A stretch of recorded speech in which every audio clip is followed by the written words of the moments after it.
Bismillahirrahmanirrahim. Assalamualaikum warahmatullahi wabarakatuh. Yang terhormat dosen pengampu Bahasa Indonesia Dr. Abdul Halik, SPD, MPD. Perkenalkan, nama saya Fahmi Rosadi Sabar dengan NIM 230 20 460 20 44. Saya berasal dari kelas Teknik Elektro D4 kelas 04. Kali ini saya akan membawakan karya tulis ilmiah dengan judul Pengaruh Perkembangan Media Sosial Terhadap Komunikasi Interperson. Mohon izin Bapak, yang pertama itu kita memasuki di perkembangan teknologi, mulai dari komputer internet, periode media elektronik, maupun periode media tercetak, baik dari surat kabar, penerbitan berkala, maupun ada di dalam buku. Di slide selanjutnya ada poin pertama itu social network. Nah, social network ini adalah memiliki sesuatu kegunaan untuk berada di sosial media sebagai sarana untuk bersosialisasi atau berinteraksi sesama manusia. Nah, di sini ada aplikasi Facebook, Instagram, maupun masih banyak yang lainnya. Nah, poin selanjutnya diskus. Sosial media ini berfungsi sebagai tempat untuk berdiskusi antar anggota dari sebuah grup tertentu ataupun memasuki kategori lain seperti WhatsApp maupun Telegram. Nah, selanjutnya share. Share ini atau biasa juga disebut sharing adalah media sosial yang bisa bermanfaat sebagai media untuk berbagi file. Nah, baik gambar maupun video. Nah, dalam kategori ini telah didukung atau didominasi oleh beberapa aplikasi seperti YouTube maupun Slideshare. Selanjutnya, publish. Nah, yang barusan kita dengar ini termasuk Blogger dan WordPress. Masuk ke dalam daftar media sosial karena memang yang fungsinya untuk mempublish sebuah artikel yang nantinya bisa bermanfaat oleh siapapun dan kapanpun. Nah, tentunya dalam bermedia sosial tentu memiliki dampak baik positif maupun negatif. Yang pertama itu kita memasuki di dampak positif media sosial. Dampaknya itu memudahkan untuk berinteraksi. Juga mudah mencari informasi yang kita butuhkan. Pekerjaan juga dapat terselesaikan dengan cepat karena mungkin relasinya yang cukup luas. Juga mencakup penyebaran informasi yang berlangsung secara cepat, mudahnya berkomunikasi dengan orang lain, termasuk dalam jarak jauh melalui chatting atau video conference. Nah, sebagai media sosial, tentunya kita juga harus mendapatkan media hiburan yang menyenangkan seperti game online. Lebih mudah dalam mengekspresikan diri serta memperluas pergaulan.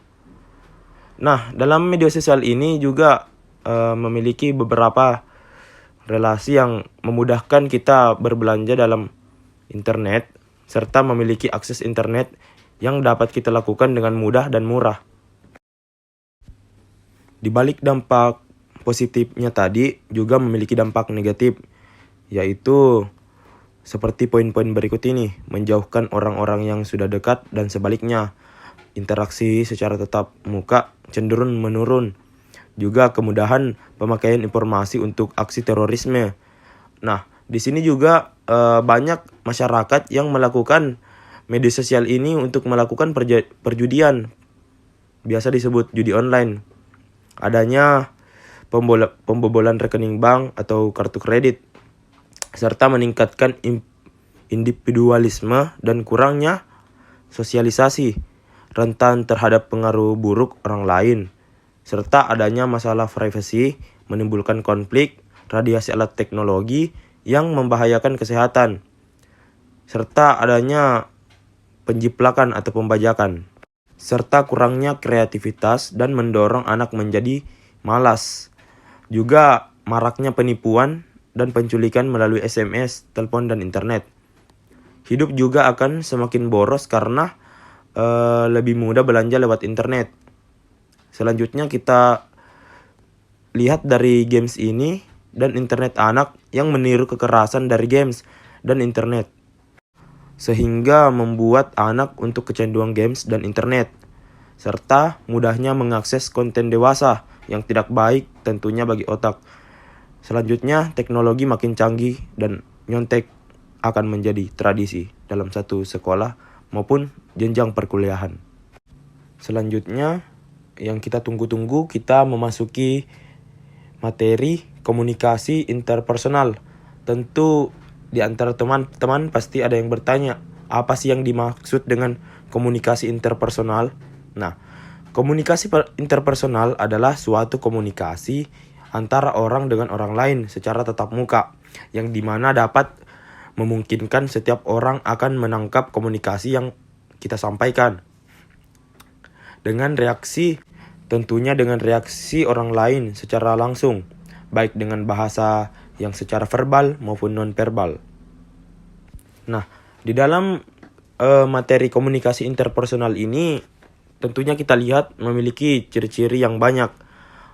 Ada 5 aspek yang penting, merupakan ciri-ciri dari komunikasi interpersonal. Yang poin pertamanya itu, komunikasi interpersonal biasanya terjadi secara spontan dan tanpa tujuan terlebih dahulu. Maksudnya bahwa komunikasi interpersonal terjadi secara kebetulan, tanpa rencana, sehingga pembicaraan terjadi secara spontan. Poin kedua, komunikasi interpersonal mempunyai akibat yang direncanakan maupun tidak terencana. Poin ketiga, komunikasi interpersonal biasanya berlangsung berbelasan. Salah satu ciri khas komunikasi interpersonal adalah adanya timbal balik bergantian dalam saling memberi maupun menerima informasi antara komunikator dan komunikan secara bergantian sehingga terciptanya suasana dialogis. Poin keempat, komunikasi interpersonal biasanya dalam suasana kedekatan atau cenderung menghendaki keakraban untuk mempengaruhi kepada suasana kedekatan atau keakraban. Tentunya kedua belah pihak, yaitu komunikator dan komunikan, harus berani membuka hati dan siap menerima keterus-terangan pihak lain. Selanjutnya, di poin terakhir, komunikasi interpersonal, pelaksanaannya lebih menonjol dalam pendekatan psikologis daripada unsur sosiologisnya. Hal ini karena adanya unsur kedekatan atau keakraban yang terbatas pada 2 atau paling banyak 3 individu saja yang terlibat, sehingga faktor-faktor yang mempengaruhi kejiwaan seseorang lebih mudah terungkap dalam komunikasi tersebut. Sekian, saya kira pemaparan materi dari saya sudah cukup. Kurang lebihnya mohon dimaafkan apabila ada kata-kata atau kekurangan yang terjadi dalam materi saya. Wabillahi taufiq wal hidayah. Wassalamualaikum warahmatullahi wabarakatuh.